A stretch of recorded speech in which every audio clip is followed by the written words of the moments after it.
बात उस दिन की है, मतलब उसकी शादी थी उस दिन।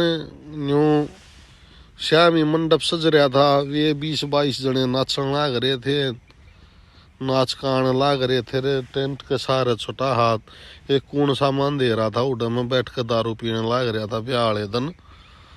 तो वो एक दिन वो सीन याद आ गया।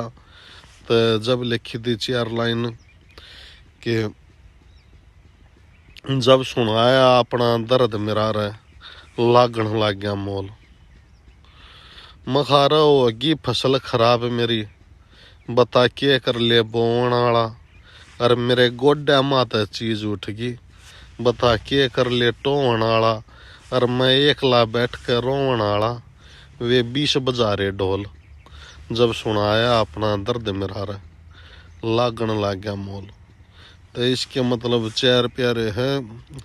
आपना हर बार एक एक प्यारा सुनाऊंगा। तो वो समय मतलब बहुत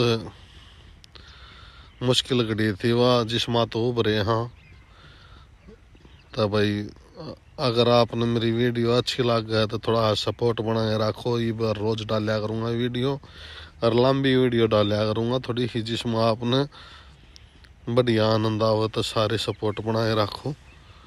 राम राम, या दोबारा तो शुरुआत।